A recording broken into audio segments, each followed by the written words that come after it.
शासनाने पिकांचे नुकसान मान्य केले असताना पीक विमा कंपन्या शेतकऱ्यांचे दावे नाकारत असल्याचा आरोप शेतकरी योद्धा कृती समितीने केला आहे।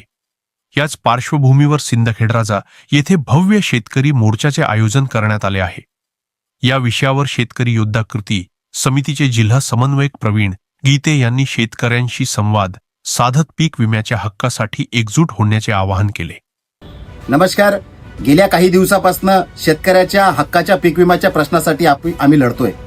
अनेक निवेदनं दिली, पाठपुरावा केला, त्यात केंद्रीय कृषी मंत्र्यांची भेट सुद्धा घेतली, पण म्हणावा तसा प्रतिसाद मिळाला नाही आणि शेतकऱ्याला हक्काचा पीक विमा अजूनही मिळाला नाही। सिंदखेड राजा, देळगाव राजा आणि लोणार तालुक्यातील शेतकऱ्यांच्या पीक विम्यापासून वंचित आहे आणि म्हणून शासनाचं लक्ष वेधण्यासाठी, झोपलेल्या शासनाला जागा करण्यासाठी 15 जून 2026 ला 11 वाजता मातृतीर्थ सिंदखेड राजा येथे भव्य मोर्चाचं आयोजन केलं आहे। या माध्यमातून मी आपल्याला आवाहन करतो की 15 जूनला आपण नक्की या मोर्चात या।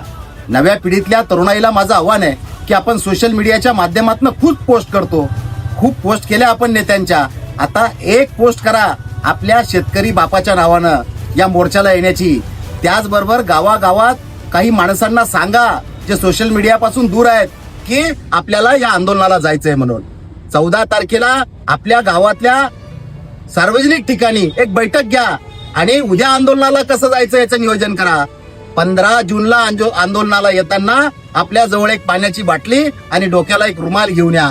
आपली सुरक्षा आपल्यालाच करावी लागणार आहे आणि म्हणून आपल्याला आवाहन करतो, शेतकऱ्याच्या न्याय हक्कासाठी असलेल्या पीक विम्याच्या प्रश्नासाठी आपण नक्की या आंदोलनात मोर्चात यावं। मी आपली वाट पाहतोय। सोमवार दुपारी 3 वाजता पंचायत समिती सिंदखेडराजा येथून उपविभागीय कार्यालयावर मोर्चा काढण्यात येणार असून शेतकऱ्यांनी पीक विम्याची पावती व निवेदनासह उपस्थित राहावे असे आवाहन करण्यात आले आहे। हक्काच्या पीक विम्यासाठी आता आरपारची लढाई असल्याचे समितीने स्पष्ट केले आहे।